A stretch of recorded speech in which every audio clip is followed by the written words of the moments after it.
అనకాపల్లి జిల్లా తాడి గ్రామాన్ని వెంటనే తరలించాలి. సిఐటియు రాష్ట్ర కార్యదర్శి జి కోటేశ్వరరావు డిమాండ్. పరవాడ మండలంలో ఫార్మా పరిశ్రమల అతి సమీపంలో ఉండి కాలుష్యాన్ని అనుభవిస్తున్న తాడి గ్రామం వెంటనే తరలించాలని రాష్ట్ర ప్రభుత్వాన్ని సిఐటియు రాష్ట్ర కార్యదర్శి జి కోటేశ్వరరావు డిమాండ్ చేశారు.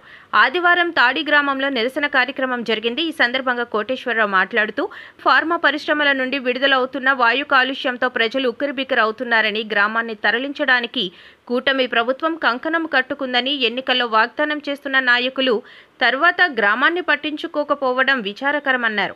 గ్రామాన్ని తరలించడానికి సర్వే నిర్వహించి తరువాత గ్రామాన్ని తరలింపు చర్యలు ఊసే ఎత్తలేదని అన్నారు. తాడి గ్రామాన్ని తరలించండి. ఎన్నికల్లో ఇచ్చిన హామీని అమలు చేయాలి. తాడి గ్రామాన్ని వెంటనే తరలించాలి. తాడి గ్రామాన్ని తరలించాలి. అనకాపల్లి జిల్లాలో ఉన్నటువంటి అత్యంత కాలుష్యకారకమైనటువంటి తాడి గ్రామాన్ని తరలించడానికి రాష్ట్ర ప్రభుత్వం వెంటనే చర్యలు చేపట్టాలని ఈరోజు ఈ తాడి గ్రామంలో నిరసన కార్యక్రమం చేపట్టడం జరిగింది. ఈ సందర్భంగా మేము ఈ రాష్ట్ర ప్రభుత్వాన్ని డిమాండ్ చేస్తూ ఉన్నాం. తాడి గ్రామాన్ని తరలిస్తామని కూటమి ప్రభుత్వం వాగ్దానం చేస్తుంది ఎన్నికల్లో. తాడి గ్రామాన్ని 6 నెలల్లో మేము తరలిస్తామని, ఇప్పుడు సంవత్సరంన్నర గడుస్తూ ఉంది. అయినా తాడి గ్రామాన్ని కేవలం సర్వే మాత్రమే చేశారు. తాడి గ్రామంలో మేజర్ సన్స్ కానీ ఏదైతే మేజర్లు కానీ ఉన్నటువంటి వాళ్ళందరినీ లబ్ధిదారులను తేల్చారే తప్ప ఇప్పటికొచ్చి పూర్తిగా తరలించడానికి కానీ, స్థలం చూపించడం కానీ, లేకపోతే గ్రామాన్ని ఈ రకంగా తరలిస్తా నోటిఫికేషన్ ఇవ్వడం కానీ, గ్రామం తరలింపుకి చర్యలు చేపట్టడం కానీ జరగలేదు. దీనివల్ల ఈ ఫార్మా పరిశ్రమలు ఆనుకొని ఉండడం వల్ల పూర్తిగా కాలుష్య కారుల్లో చిక్కుకొని ప్రజలు అల్లాడుతున్నటువంటి పరిస్థితి. ప్రజలు జీవితాలు ఏ రకంగా తయారయ్యాయంటే జబ్బులమయమయ్యాయి. మొత్తం గ్రామంలో ఉన్నటువంటి వాళ్ళు చాలామంది పెద్ద వయసు కలిగినటువంటి వాళ్ళు, పిల్లలు మంచాన పడుతున్నటువంటి పరిస్థితి. మంచి నీళ్ళకి, మంచి నేలకి, మంచి గాలికి ముఖం వస్తున్నటువంటి పరిస్థితి. గ్రామాన్ని తరలిస్తామని గత వైసీపీ ప్రభుత్వం కూడా రాష్ట్ర ముఖ్యమంత్రి స్వయంగా ప్రకటించి కూడా ఆనాడు పూర్తిగా విస్మరించారు. గ్రామాన్ని తరలించడానికి ఆ ప్రభుత్వం చర్యలు చేపట్టలేదు. గతంలో తెలుగుదేశం అధికారంలో ఉన్నప్పుడు చంద్రబాబు నాయుడు గారు జీవో ఇచ్చారు, దానికి అతిగతి లేకుండా అయినా తరలించలేదు.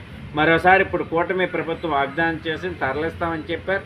పవన్ కళ్యాణ్ ఏదైతే కాలుష్య నియంత్రణ చేయవలసినటువంటి పొల్యూషన్ కంట్రోల్ బోర్డుని ఆయన చేతిలో ఉంచుకొని ఈరోజు ఆ శాఖకే మంత్రిగా ఉన్నారు.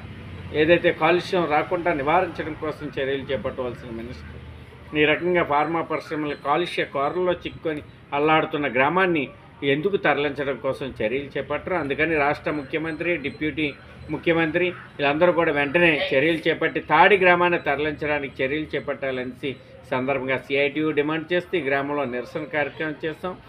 ఏదైతే డిప్యూటీ ముఖ్యమంత్రిగా ఈరోజు ఉన్నటువంటి పవన్ కళ్యాణ్ గారు ఆయన అధికారం లేనప్పుడు తాడి గ్రామాన్ని సందర్శించి విశేషమైన కృషి చేస్తా, ఉద్దానం ఎలాగో అలాగనే నేను ఇక్కడ కూడా కృషి చేస్తా, ఇక్కడ ప్రజల్ని సురక్షితమైన ప్రాంతానికి తరలించడానికి కృషి చేస్తానని వాగ్దానం చేశారు.